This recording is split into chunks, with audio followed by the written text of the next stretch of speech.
Hello guys, welcome back to my channel. It's been forever ago since I last updated on my YouTube channel, and today I'm gonna vlog. We're going to a movie right now, Captain Marvel, and after that we're going to meet Ashley Graham at Parsons. So she's coming to Parsons to do a little meet and greet lecture, whatever, I don't know what it is, and we're going to see Ashley Graham there. So see you guys there.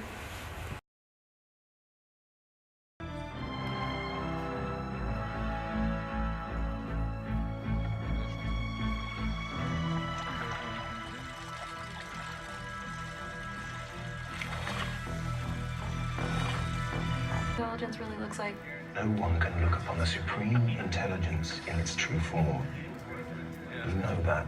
So we just got out of the movie and we're a little late to the events to Ashley Graham, and so we're just gonna see if we can still get in and blah blah blah. Hopefully it gets well. Yeah. So we're just a little late and we just went into the building. We thought we could just go in, and here's the line. It's already outside of the building.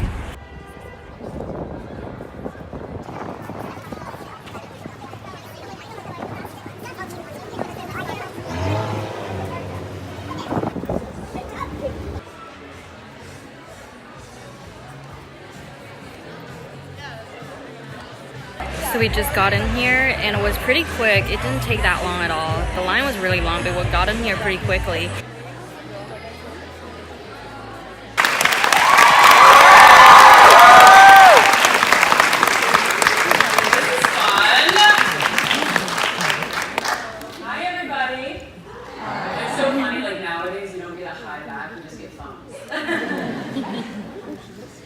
My friend, who I'm still besties with now today, she told me what I was wearing then.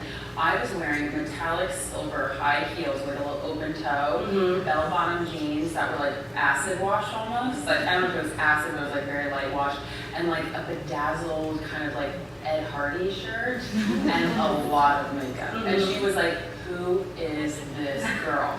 And here I am today, not so far. But anyways, and this is like one of the only industries I think they don't take the taxes out. Oh. So I was just spending everything. And I remember my first year, my bank account went completely to zero after, and then it was like tax time, and I was like, I don't have any money. And I had to figure it out, and that happened to me 3 years in a row, actually, until I actually figured it out. I know. I'm glad you guys are laughing. But thank God, I figured it out. Somehow you figure it out. And I was trying to make business decisions not knowing anything.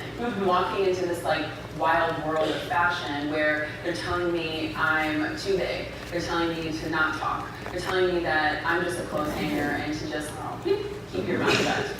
And that's the epitome of everything that I am not. And I came from a family who was like, be proud of who you are, be loud and have an opinion, but do it with kindness. So everywhere I went, I said what I wanted to say, but with a smile on my face. And sure enough, it ended up working out really well for me, because I think that people saw that I had a good hard work ethic inside of me. My mom was a farmer growing up, and as me and my sisters grew up, she really implemented that in us. And my dad's an entrepreneur, so I understand the hustle of an entrepreneur. And it's the grind, you're never sleeping, it's just like go, go, go, and building relationships.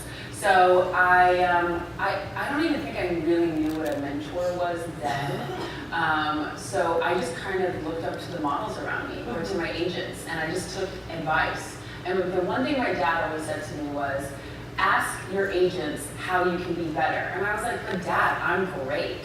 I'm like one of the best. This is at 18, okay? And he said, but you can always be better. How are you going to be better this year than you were last year? At that time, he said, I hope in the next year people will stop saying plus size. They'll just say she's a model. I think that day is coming. Yeah. That day here. Well, here's the thing.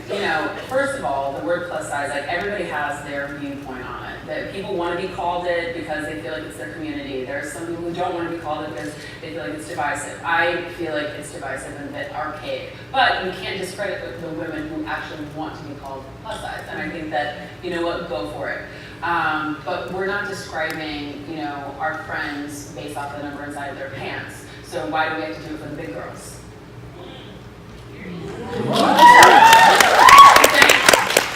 And hold up, Joanna. We don't do it to men, right?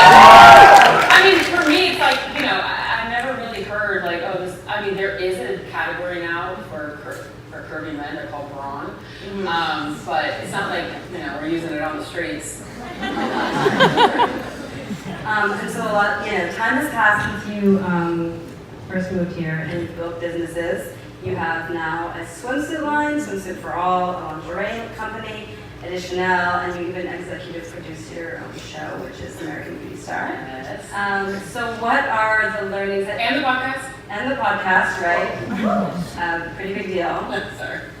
From starting your businesses, what are some tips that you can give on having conversations about finances? You know, as women, as young people, it's hard to kind of start having these conversations about what you should be getting paid, and what you know, if you're doing an internship and how do you make that into a job? How did you have those conversations with your businesses? You know, it's interesting so the first company that I had kind of approached about creating my lingerie line, I knew this was right after this commercial that I had just mentioned about banned from TV, and people were like, oh, are you that girl that's in lingerie? Like, that was always the comment. And I was like, okay, well, first of all, we'd take it back to me laying on the couch and binge watching TV. And I had just been married, and my husband walks in, and this is like a year after I've been married, and he goes, what are you doing? And I was like, what do you mean? I'm watching Real Housewives. And he's like, I left you in the same position this morning.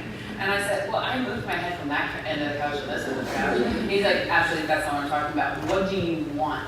Where are you going? And that was like the best smack in the face I could have ever asked for, because it was like, I felt like the commercial was enough, and like, I'm gonna be a model forever, which my mom always reminded me I wasn't. And then he was like, what else do you want? So I thought, okay, let me get serious about this whole thing. Like, let me make this into a business. And I wanted to capitalize off of something that people knew me for. So people knew me as being the lingerie girl. And funny enough, with, you know, being a 36 triple D, I could never find sexy lingerie that, like, maybe I wanted to peek outside of a shirt. Maybe if I took it off, I didn't want to be embarrassed in my grandma bra. And so, and I didn't want to maybe have quad boob. We know what quad boob is. Here, thank you, ladies.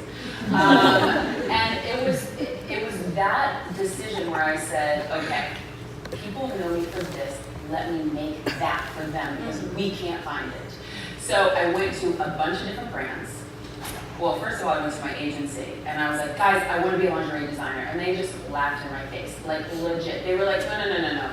You are going to be a model, you're going to stay a model, you're going to make us great money, you're going to make yourself great money, then you'll retire and like maybe you'll be a yoga instructor. And I was like, no, because that's what they kind of gear you up for as a model. And I said, okay, I just took it for face value in that moment. And then within 6 months later, I was like, no, I have to do something.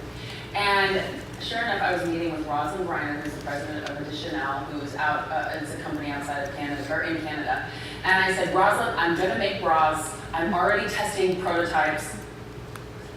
and I'm excited about this. And she goes, oh my gosh, how can we be involved? And I said, well, I would love for you guys to back the whole company. Maybe we can do a collaboration together. And she said, great, what kind of bras do you want to design? And I lifted up my shirt and I said, bras like this, where I'm not popping out here, I'm popping out there. Do you think you can handle that? And she was like, yes. Within a month, there was a contract sent to my agency. My agency was just dumbfounded by the whole situation. And this is how you go out and you build a company, you guys. Nobody is going to be on your side except for you tell them to. And you have to explain to them, you don't have to explain anything to them. You just tell them what you want to do and you go start doing it. And that's exactly what I did. And then boom, I'm here 6 years later with this lingerie company that rolled into my swimsuit company, which has already been going on for 5 years, and now, you know, and then it just keeps going. Right. So that is something that I will always tell young people to do. Don't wait for somebody else to make a move for you. Go out, make the move yourself. Tell people what you're doing. Tell people what you want to do. And if you have to say like, oh yeah, I'm on my way to da da da da, you're not lying. You are on your way. You are on your way to that prototype. Speak it into existence. We know all about that, you guys. And whether time.